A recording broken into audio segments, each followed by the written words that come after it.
All right. Hello, all you creatures of the night, and welcome back to the It Records podcast. This is the first mini episodes of many that we'll be doing in the future. And just sort of to break that down, Pete, could you give the viewer just sort of what our mini episodes will be in the coming future? Well, I would say most mini episodes that, we kind of change it up from time to time, but today we're going to be talking about subgenres of horror and like what that means and what our favorites are between the two of us. And me and Matt have prepared something to talk about with all your listeners out there. Yeah, I'm sure they'll enjoy it. And we'll switch it up from week to week, but this week, subgenres of horror. And what really that even means, I guess. And I'll sort of explain it. We all know what a genre is, technically, and with horror, you get the fairly dramatic scenes of ideological conflict. You have the monster and the threat of the individual characters. They're not only mortal, but metaphysical. The horror story turns fear, which is personal or social, into a specific type of monster, and then seeks to contain and destroy it. And that last part, the specific type of monster, I think that's what defines a horror subgenre. If you'll agree, Pete, sort of it takes those basic fears and then it narrows it down to a specific sort of, I guess, monster, for lack of a better word. And that's what we'll be focusing on. Yeah, I would. That's a really good way of putting it. Mm-hmm. Yeah. And to get the viewer maybe some more context, here's some subgenres that I've thought of and my fellow podcaster Peter has thought of. Is you got, I think, Pete, correct me if I'm wrong, the gore and the disturbing, the psychological, the killer, the monster, the paranormal. And those are just like overarching. And below that you'll get the slasher is a killer subgenre of the horror film. The zombie, the vampire, torture, if you will, the haunted house, ghosts, spirits. Do you have any other ones you could think of, maybe that the viewer can grasp? The only one I could really think of is like with animals. Oh, yeah. There's like Jaws or something. Jaws, yeah. Or Lake Placid. Birds. That too. Oh, Grizzly. We just talked about Grizzly. Yeah, that too. Grizzly's in there. Yeah. Some other the slashers. You know the slashers are Halloween. Your ghosts and spirits, poltergeists, if you will. And then we could debate sci-fi horror if we want to get to that later, what that constitutes and if it's horror. But those are just a basic understanding of what the subgenre is.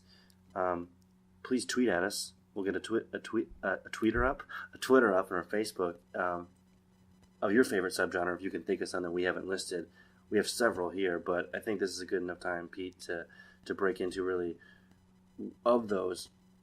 What is ours, and what do we see as the dominant subgenre? I'll let you take the floor, Pete. Ooh, put me in the spotlight. I'll let you go first, and then I'll just sort of banter off what you have. Well, one that I think is the most popular, and the one that I'm choosing as my favorite, because it kind of got me into the horror genre itself, is the slasher film. I think my first horror film that what really got me into the genre was Nightmare on Elm Street, and that's one of the quintessential slashers out there. And when everyone talks about horror movies, I would say the majority of the broad public are going to be talking about slashers. Mm-hmm. I agree. I feel like that's the most identifiable horror subgenre that people can relate to. I feel like maybe even that's with that or the paranormal. I feel like now is mainly the more prevalent subgenre of horror that come out. Yeah, that's and there's a lot of like underground psychological horror coming out, I think. Yeah. And Pete, just to go back on, you said slasher, it kind of got you into it. Nightmare on Elm Street, which I'll agree, great horror film there. Johnny Depp's first film. Little trivia for everybody there, if you're a fan of the JD. But what really, if you could break down the slasher film, what really excites you about it? or what do you find in most of them that keeps you going back? I think honestly it's the killer. The killer is always the main focus of, I would say, probably about 90% of them. And they're usually pretty interesting or fleshed out better than any other character in the movie. And they're pretty scary or memorable, at least. Yeah, I think so. I think of many horror films, the most iconic ones people relate to, again, I said the slasher genre, but most iconic horror figures are in slasher movies.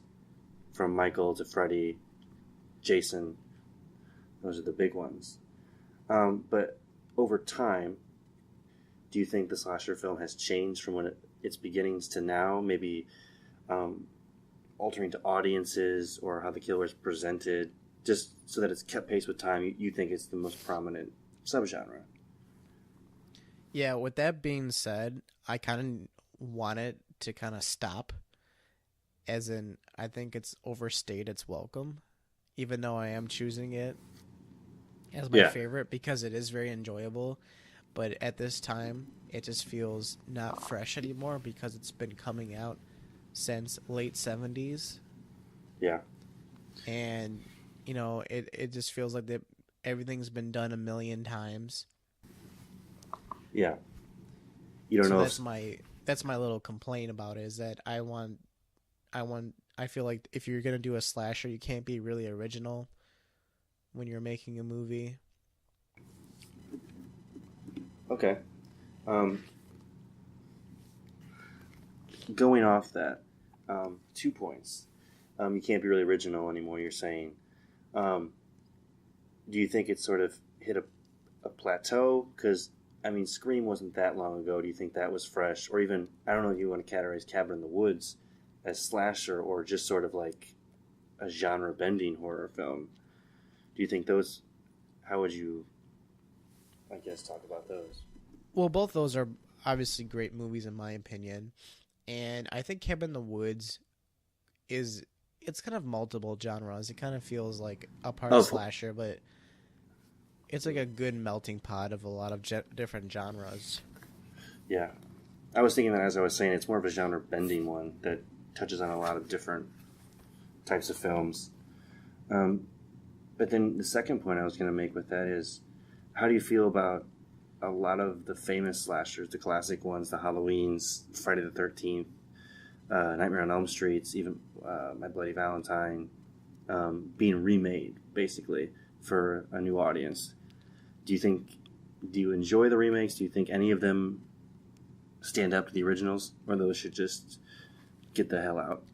I definitely enjoy remakes. I actually like a good remake every now and again. And what's a good remake? You like continue your point, but example of a good remake, I think the Friday the 13th remake is pretty solid. Okay, they've just done one, right? They didn't do two, or are they going to do part two? No, they only did that. They only did that one, and I enjoyed the Blob remake from the '80s. Oh yeah, that's a good point. Let's see, The Thing, I guess, is technically a remake as well. John Carpenter's The Thing is a remake. Yeah, that's true. Okay. And the remake to that movie is passable.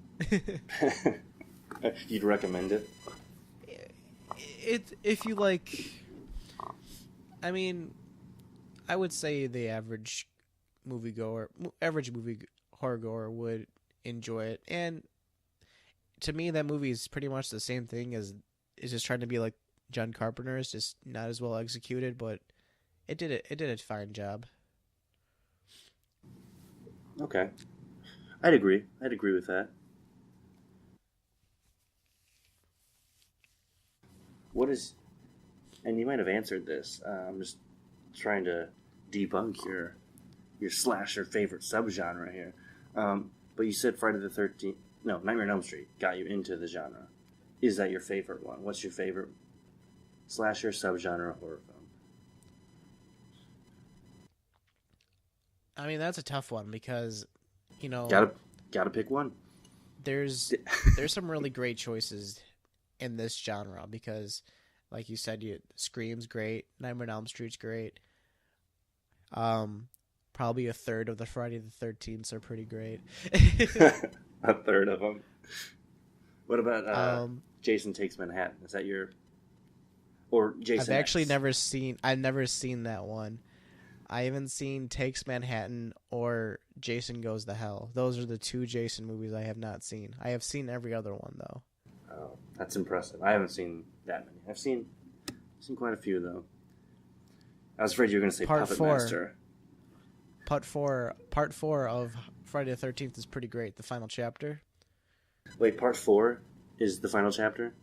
Yes, and there's many chapters after that. Yeah, I think I knew that. And 3 was 3D, right?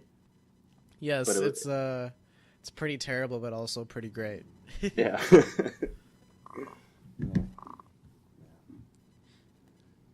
right.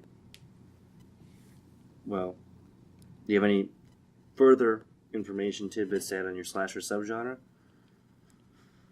I mean, I have a suggestion. I would check out the original Black Christmas if you have not. For people who have not heard of that one, it deeply influenced the movie Halloween, and it was directed by the guy who did A Christmas Story. Yeah, which is crazy. So that's pretty funny. He did Parkies as well. He did another horror movie called Death Dream, which is a pretty good horror movie right there. Okay. Yeah, definitely Black Christmas, the original. I haven't seen that in forever. That's a good recommendation, Pete. I might just take you up on that one. I watched it last Halloween. I was just like, I gotta watch it. Yeah. That's a good Christmas horror film up there with Santa's Sleigh, if you will. S-L-A-Y. Okay. Or Jack Frost. Anyway. Just name dropping all the horror movies we could think of. Halloween. Death Spa. Piranha 3D. Night of the Comet. Pump Trick or Treat. Have you seen that one? Which one? Oh, touche. The one with Ozzy Osbourne or the one from the late 2000s? No, wait. I'm thinking late 2000s. Yeah, that one's pretty not good. Ozzy. Yeah, not Ozzy. Not Ozzy or Gene Simmons that are in Trick or Treat from 1986, I think it is. No, not that one. Definitely not. Okay. So what's your choice? Yeah, I'll get into it. And this is a tough one because there's so many that it just depends on the timing, what I'm into. But more often than not, I find myself retreating to vampire, the vampire subgenre, sort of that gothic horror element, which would be Frankenstein stuff as well, mainly that Victorian-esque gothic horror. But I revert always back to the vampire, and it's just the allure of it and how it's human-esque, but it's not. It has that immortal quality to it, the aristocrat, and just really how it's evolved over time, because it was Dracula as the aristocrat and how he's preying on the younger, but also the middle class, and just the social context of it. And that's what's always been my draw. And I think, I'm trying to think to the first one, I'm a fan of Interview with the Vampire, which isn't really horror as much, but Dracula is one I always frequent when Halloween even comes around. I watch that one all the time. Lost Boys. The Bela Lugosi one? Is that the one you're talking about? Yeah, not the Gary Oldman one. Or how about Christopher Lee? No, not. I mean, Christopher Lee is fine, but I'm a Bela Lugosi type guy. What about Bram Stoker's Dracula? The book? Well, there's a movie too. Oh, well, wait, isn't that not the original Bela Lugosi one? Lugosi? Well, that one's just called Dracula. Bram Oh, Stoker's Dracula came out in the 90s, and I no, believe... that's Gary Oldman Is that Gary Oldman? with like the white hair, like the white poofy hair. I always confuse him. Okay, I think I'm thinking of William Dafoe and the other one. There's that one too. I can't think of it right now. I think it's like Nosferatu, but like remade in like the 90s or something. That's Malkovich. John Malkovich is that Nosferatu. Yeah, but I think William Dafoe is the vampire. Oh, was he? I believe so. Yeah. Okay. Yeah. No, Gary Oldman was that Dracula, which that was actually a pretty good one, but not my favorite per se. I really, I'm gonna flat out and say I dislike that one a lot. Didn't like that one. Are you a fan of the subgenre of vampires at all? I like Lost Boys a lot, and Near Dark is pretty good. From Dusk Till Dawn. That's another good one. John Carpenter's Vampires. Never seen it. I would recommend it just because it's Carpenter's Vampires. It's not that good. It's passable. It's a passable vampire film. Fright Night, obviously. Obviously, we already did. We did it. That was just funny to me. But I think if I had to make a suggestion, it's not with me. It's hard. What vampire constitute is horror? Because you can have a vampire movie without being technically horror, I guess. But it's up in the air. Depends on the context. I would recommend the vampire film Only Lovers Left Alive. Have you heard of that one at all, Pete? It's by Jim Jarmusch. Only through you told me about it at one point, and I can't remember when. Yeah, I would. It might have been during our discussion before we did Fright Night, but I recommend it. It's Tom Hiddleston, Tilda Swinton. If you know them, that's Loki from Avengers or Thor, and it's a Jim Jarmusch film who did like Dead Man, and it's really good. I think it's a really interesting. It came out in like 2014 on vampires, and in a vampire way we haven't necessarily seen in a while or ever. It was just a very slow, very well done, I thought, film in general. And it's a good vampire film if you're into that subgenre. Have you ever seen the Spanish version of Dracula from the 30s? No, I have not. They shot it at the same time. Oh, excuse me. Sorry, I got a little cold there. So they shot Dracula in English and in Spanish, and for Spanish speakers they shot it at nighttime, so the atmosphere was a little better for it.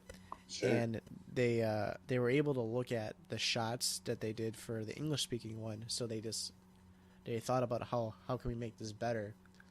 So there's people that like both films that would say that they like the Spanish one better because there's a little more oomph to it. They were able to improve on the shots with the one with Bela Lugosi. That's interesting, Pete. You know, you learn something every day when you listen to the podcast. You know, I did not know that. I try. It's I put my blood, sweat, and tears into this podcast.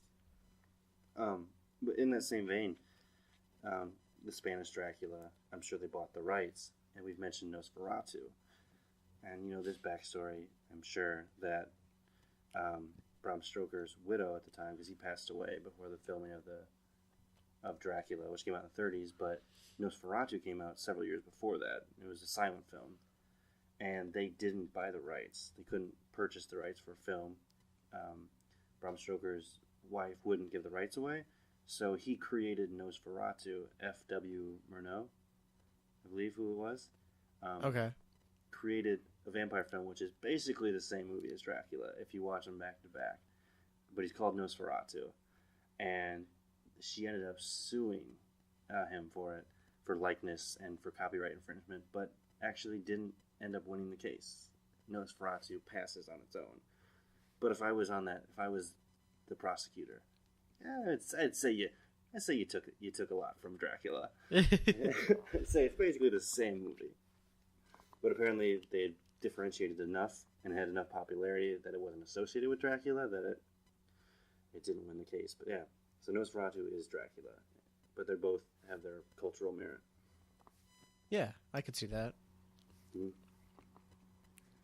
Yeah. Da-da-da. So, I think with that being said, we'll try to wrap it up because we want these to be mini episodes, as we've said, just to give you a brief breakdown of something that you might not see in a regular episode and give you a little more in-depth look of the horror genre. This week we did subgenres. We'll get back to you on what next week will be. You know what? Just wait it out. Just wait out to the next mini episode. We'll get it to you, and it'll be a nice little treat, a little surprise for you. Do we want to tell them what movie we're doing next? Our next movie review, I guess. I mean, not really review, but I guess in-depth look at. Yeah, the next full episode, what movie we're doing? Yeah. Yeah, we can do that. Pete? Shoot away. It is The Exorcist. William Friedkin, however you say his name. Yeah, it works. You get it. Yeah, so that'll be our next one, which will be hopefully next week. We'll get that out, recorded, and you guys can listen in, and then we'll have another mini episode for you. I think that's a closer if I ever heard one. That's what I do. All right, until next time, listeners, I'm Matt Johnson. I remain in the shadows. And I'm Peter Hansen.